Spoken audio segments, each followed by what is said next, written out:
I talk to some entrepreneurs from time to time that the reason why they want to franchise, they say strictly, is because, oh my God, so many people are telling me I want to open one of these. And wouldn't you agree Right. with somebody with your background?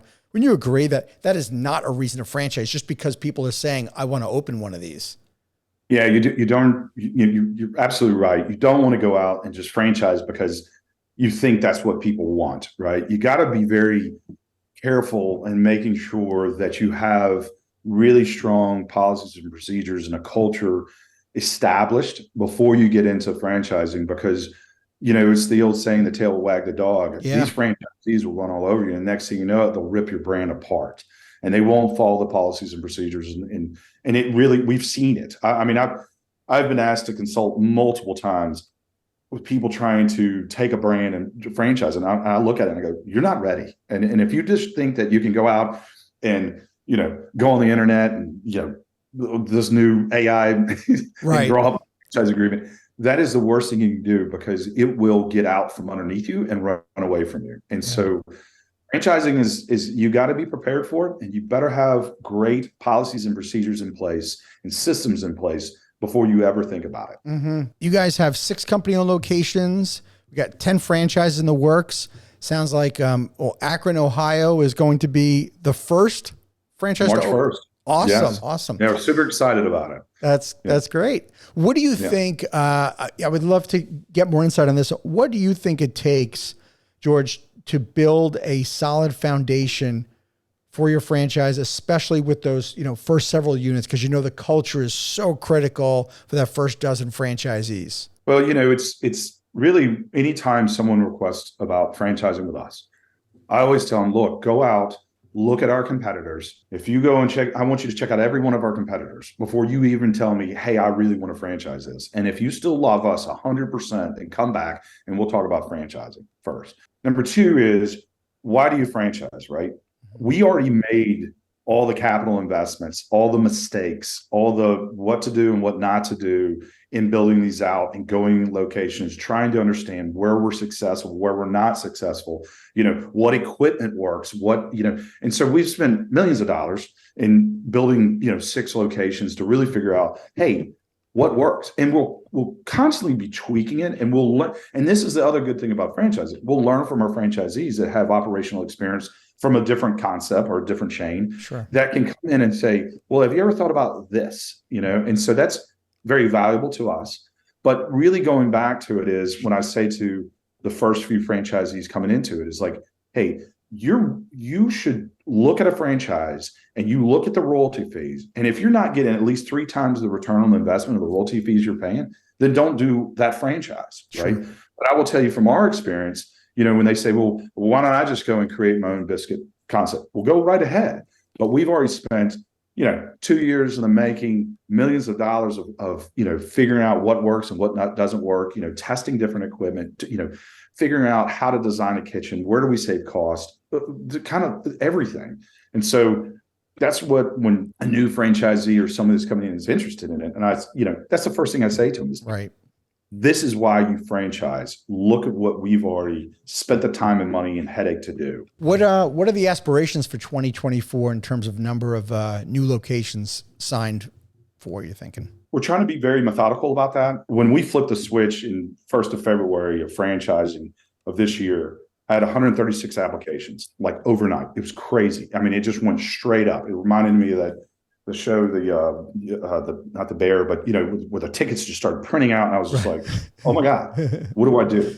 And we carefully go through and interviewed every single one of them and talked to them.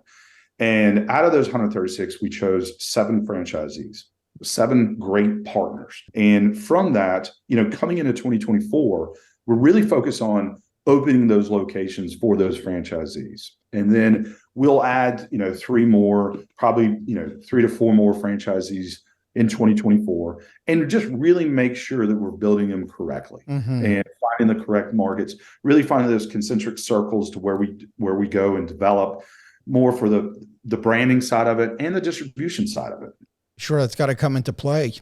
Absolutely. It's a very important part. Yeah. Yeah. How do as the CEO, what triggers your thought on knowing when you can scale more quickly and open more locations faster? People.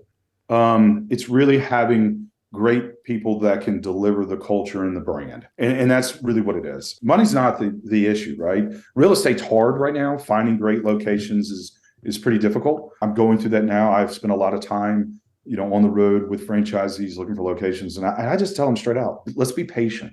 We don't want to force a square peg in a round hole.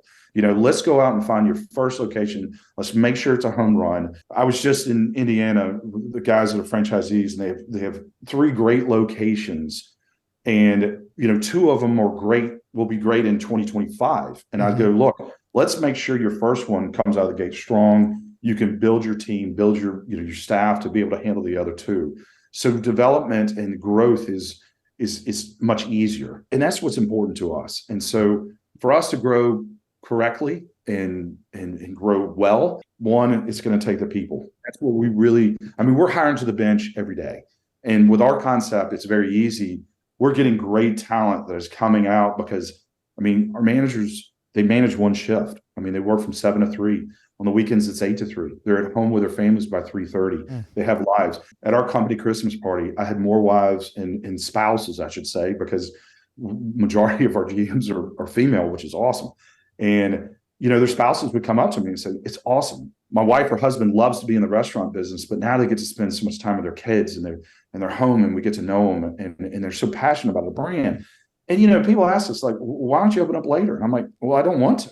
Right. And I was like, I love it that we're done by 3.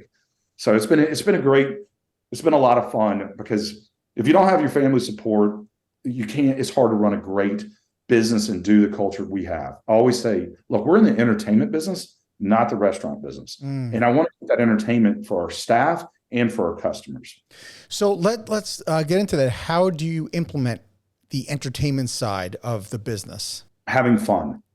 It's simply that. I said, listen, I was my own boss at 22, and I wanted to make sure that we were having fun all the time. And, we had a saying, and we still do to this day, when I had my old restaurant company called Mac Restaurant Corporation. It was very simple. Employees first, customers second. We take care of our employees, they'll take care of our customers. But on the entertainment side of it, we really teach our managers to work not around our employees, but through our employees, and making sure that they're teaching them absolutely everything about the business, what everything costs, what we're doing in sales on a daily basis, keeping them entertained in the sense of they're learning every day. And I say to every one of our employees, if you're not learning something new every day, then you're not doing yourself any good.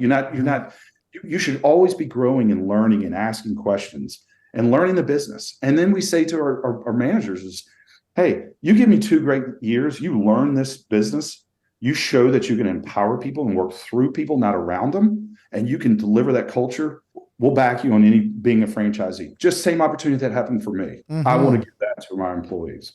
Has that helped you with the labor market being so tight, having that sort of strategy? Absolutely. And I tell them, man, this is your restaurant. So it's like, all 6 locations, which we're about to open our 7th location here 1st of February in Columbia, South Carolina. I tell every GM, you are a franchisee. You run it like it's your own business. And the best thing you can do is hire someone smarter and better than you to fill your shoes. And don't be afraid of that. And so I tell them, you should feel like every day when you leave here at 3:30 that you have taught somebody something new. It just has empowered them, has given them excitement to run the restaurant. And it's awesome. I love watching it. It's arguably the most rewarding thing to me in this business. Thank you for tuning into the Emerging Franchise Brands podcast. For additional insights, guest applications, and to stay connected, visit us at efbpodcast.com.